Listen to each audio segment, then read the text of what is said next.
Les saludo a ustedes jóvenes que están tomando este preseminario y les felicito por su valentía y perseverancia.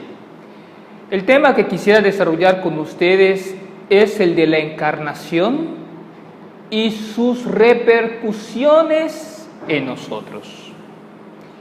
Pero antes que nada, ¿por qué la encarnación? Necesitamos un preámbulo para entender el porqué y el para qué de la misma. Miren, todo hombre, todo ser humano,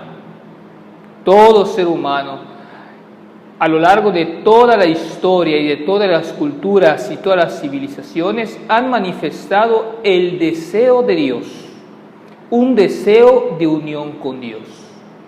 Y la manera como se manifiesta ese deseo de unión con Dios está, uno, en la búsqueda de la felicidad y dos, en la creación de sistemas religiosos. No existe en la historia de la humanidad cultura o civilización que no haya desarrollado sistemas religiosos que manifiestan este deseo de unirse con la divinidad independientemente de cómo perciban al ser divino. Esto puede ser tema de conversación en otro momento. No me detengo en esto para que no me lleve suficientemente el tiempo. De hecho, la palabra religión viene de religare, es decir, religar. ¿Qué se religa? Algo que antes estaba ligado y que de alguna u otra manera se ha roto. Es decir, la religión intenta religar, reunir algo que se percibe como que se ha reventado. Es decir, estas religiones intentan reunir, reconectar, religar al hombre con lo divino o con el divino. Es decir, tienen un aspecto positivo las religiones en cuanto que manifiestan ese deseo innato del hombre de llegar a Dios. Este deseo lo experimentamos todos los seres humanos de alguna u otra manera y tenemos ese deseo porque hay una carencia, es decir, hay un anhelo de totalidad, un anhelo que se percibe como que algo que nos falta. Por ejemplo, yo tengo hambre y el hambre me impulsa a buscar alimento, me pone en movimiento para satisfacer esta carencia, la cual solamente será satisfecha mediante la alimentación. Análogamente, algo así sucede también con este deseo de Dios, con este hambre de Dios, que de alguna u otra manera todo ser humano, lo acepte o no lo acepte, lo experimenta. Sin embargo, aquí lo interesante, en las circunstancias históricas que a todo ser humano le toca vivir, hay un momento que es un momento límite, que es precisamente la muerte. Al morir, el ser humano experimenta su limitación de una manera total y absoluta. Es decir, constata que el fin de su existencia, que termina con la muerte, pues sería evidentemente la manifestación de un absurdo. Porque ¿para qué buscar una felicidad que al fin y al cabo la muerte misma termina desdiciéndola? Y en el fondo, pues también el ser humano siente el deseo y la intuición de que más allá de esta vida tiene que haber algo más. De tal manera que también muchísimas religiones desarrollaron la idea de una vida más allá de la muerte, con varios matices que tampoco tiene caso detenerme en este momento. En síntesis, ¿qué quiero decirte en el fondo? Que todo ser humano, en el fondo de su corazón, tiene el anhelo de salvarse, el anhelo de la salvación. ¿Qué es la salvación? La palabra salvación viene de la raíz salus, es decir, salud. Es decir, salvación significa plena salud, plena vida. La entendemos como una común unión ¿Por qué? Porque el ser humano, por definición, es un ser social, es un ser en relación y por lo tanto está llamado a la común unión en tres distintos niveles en los cuales se desenvuelve todo ser humano. Un nivel trascendente, que es comunión con Dios. Y en la comunión con Dios se debería manifestar esta comunión con la humanidad como red social y con el cosmos, porque el ser humano no se entiende sin relación a la tierra. Por lo tanto, el hombre en el fondo de su corazón anhela llegar a Dios. Pero aquí el drama, este anhelo de lo sobrenatural, de llegar a Dios, va más allá del mismo hombre. ¿Por qué? Porque el hombre, por definición, es un ser natural, pero con deseo de una unión sobrenatural. Y por lo tanto, esta unión sobrenatural no puede venir de sí mismo, no la puede producir él. Y he ahí el gran drama de las religiones. En ese sentido, las religiones no pueden salvar. Tienen su aspecto positivo en cuanto que manifiestan ese anhelo profundo del hombre, pero en sí mismas las religiones, los cultos y los ritos no tienen poder salvífico en realidad, más que manifestativo de aquel deseo del ser humano de unión con Dios. ¿Por qué razón? Porque entre Dios y el hombre hay una distancia insondable. Porque el hombre es creado, Dios es creador. El hombre vive sujeto al tiempo y el espacio, Dios es eterno, está por encima del tiempo y el espacio, porque Él es creador de todo, de todo. Por lo tanto, es más fácil que el hombre llegue a Próxima Centauri por sí mismo a que llegue a Dios. Te preguntarás qué es Próxima Centauri. Próxima Centauri es la estrella más cercana a la Tierra después del Sol. Es decir, está no sé cuántos millones de años luz. Y sin embargo, ¿qué tenemos en común nosotros con Próxima Centauri? Que somos criaturas. Entonces puedes imaginarte la distancia insondable para el hombre de llegar al Creador. Pero la buena noticia es esta. En la historia de la salvación, no es el hombre el que llega a Dios, aunque tenga este anhelo, esta apertura. Es Dios quien viene al encuentro del hombre. Por eso podemos hablar nosotros de una historia de salvación. Pero antes de hablar de esto, quisiera señalar algo que me parece interesante.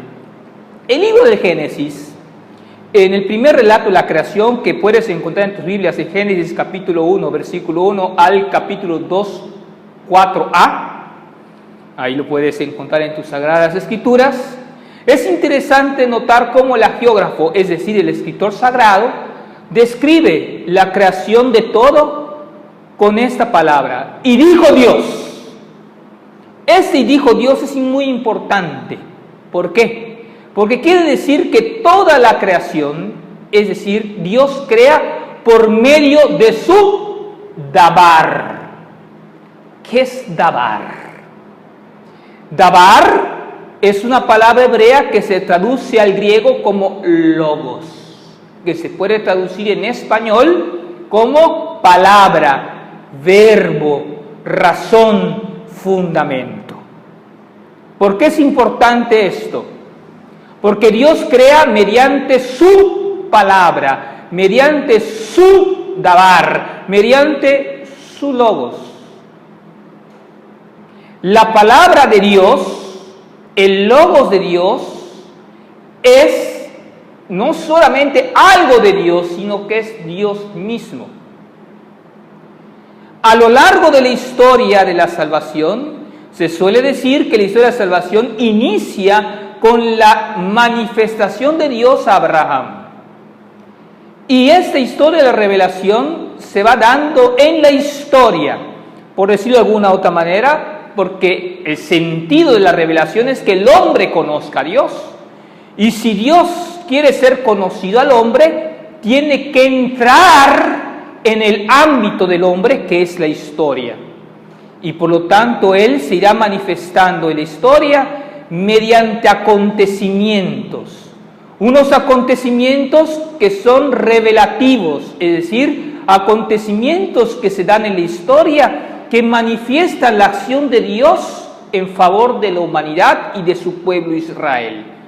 No me detengo mucho en esto, pero tú puedes ver de las Sagradas Escrituras cómo en acontecimientos históricos del pueblo hebreo, pues allí se va manifestando Dios.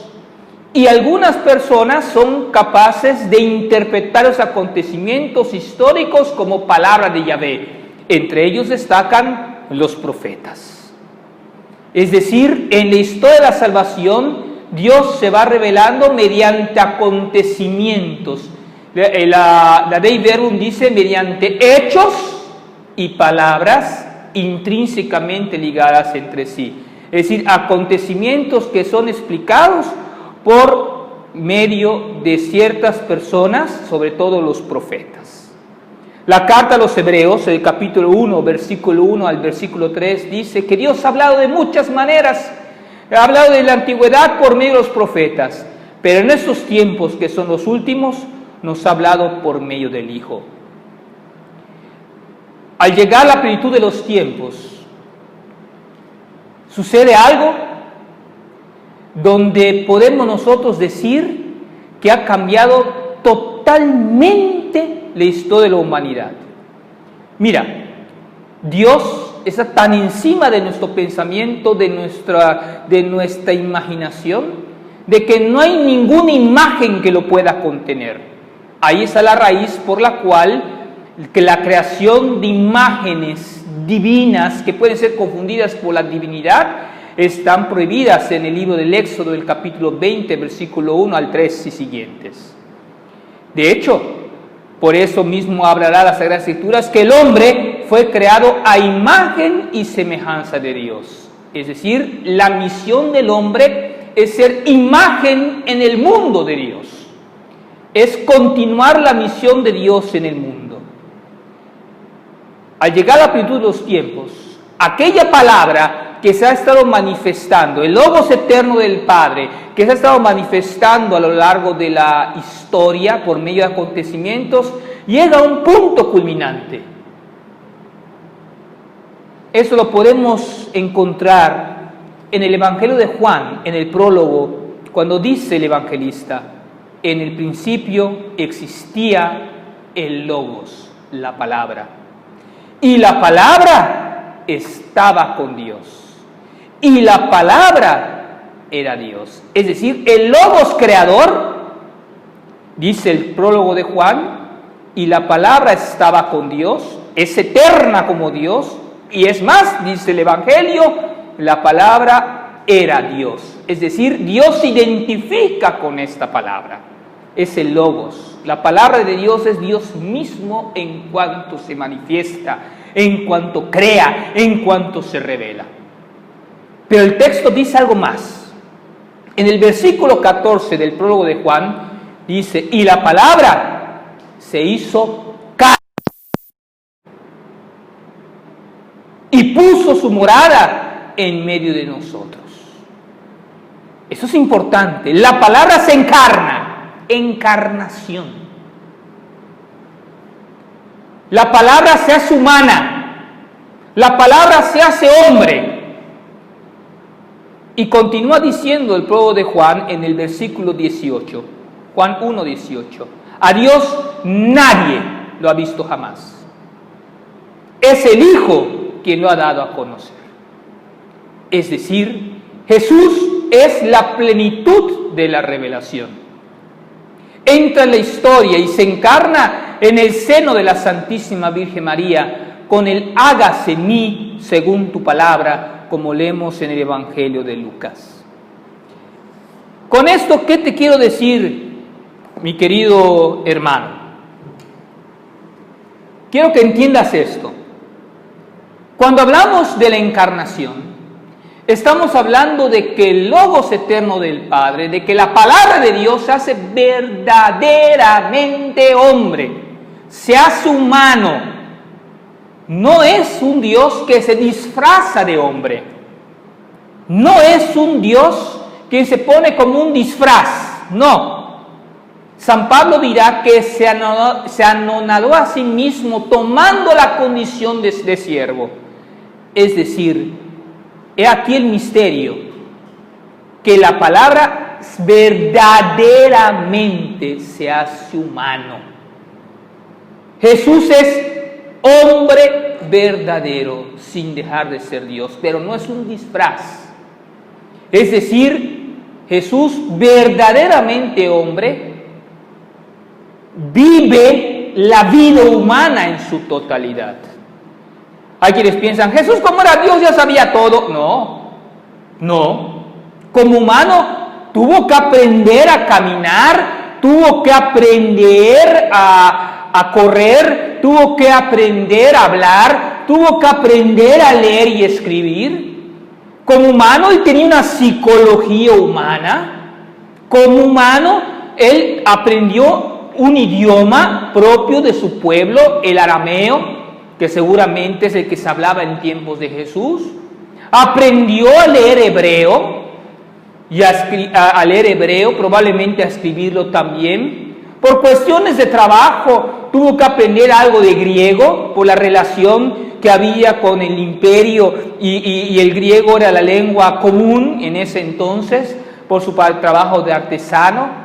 Pero si tú me preguntas si Jesús sabía español, inglés, chino, mandarín, ruso o maya, evidentemente que no. Es decir, aquí la prueba de que es verdaderamente humano. Y como ser humano, él fue descubriendo en el misterio de la encarnación cuál es su misión. Lo que es verdad es que también Pablo dice que Jesucristo se hizo en todo semejante a los hombres, menos en el pecado. ¿Y ese menos en el pecado lo hace menos humano? No, desde luego que no, porque el pecado es inhumano. No es humano pecar. El pecado no nos hace más humanos, el pecado nos hace menos humanos. Por lo tanto, precisamente por la ausencia de pecado en Jesús, es plenamente humano, porque Él actúa cabalmente como un ser humano pleno.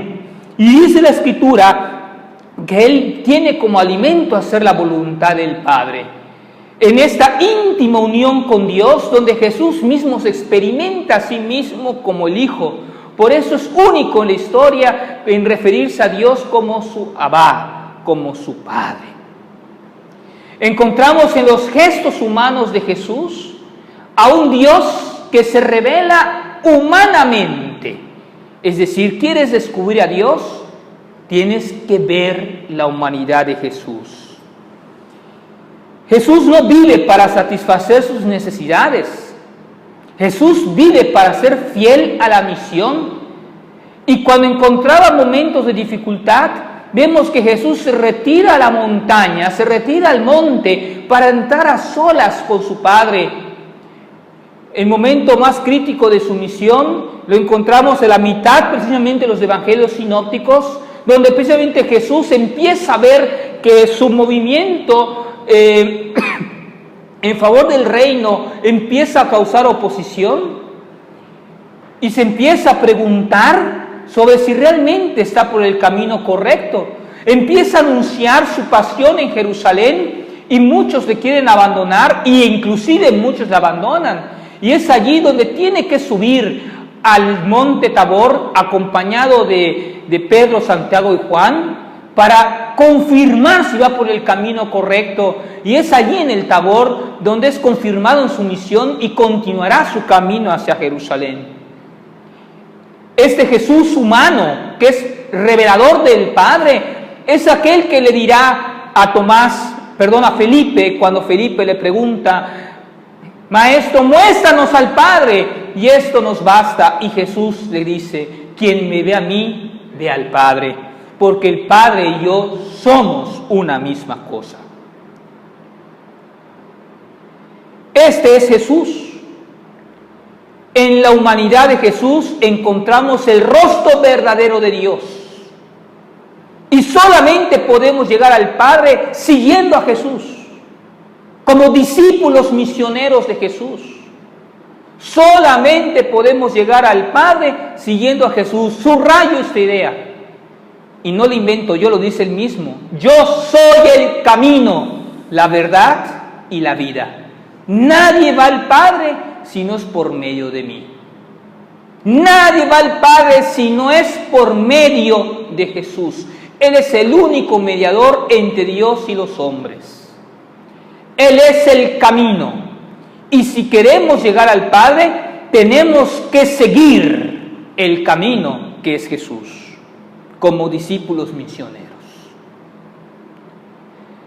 Siempre me ha impactado mucho, viendo la humanidad de Jesús, viendo a este Dios manifestándose en la debilidad de la carne de Jesús, cuando precisamente en el momento de la pasión, concretamente en la oración en Getsemaní, cuando Él orando en esa noche, dice esas palabras que a mí me han impactado mucho: Padre, si es posible, aparta de mí este cáliz, plenamente humano, porque Jesús no quiere morir en la cruz.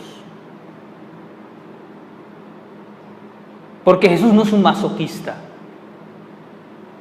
Sin embargo, Jesús es capaz de subordinar su deseo a hacer la voluntad del Padre, pero que no se haga mi voluntad, sino la tuya. Y valientemente asume las consecuencias de su fidelidad hasta la muerte de cruz. Es este Jesús que una vez le dijo a aquellos que lo querían seguir: si alguno quiere ser discípulo mío, que se niegue a sí mismo, que tome su cruz y que me siga. El camino vocacional no es para cobardes. El camino vocacional no es para hacer mi voluntad. El camino vocacional es para personas valientes que se arriesgan a discernir la voz de Dios como Jesús, para ser fiel a la voluntad del Padre. Si quieres ser verdadero discípulo misionero de Jesús, solamente tienes que poner a Jesús en el centro de tu vida, realmente asumir el riesgo de seguirlo y asumir las consecuencias. Esto es vivir la vocación. Muchas gracias.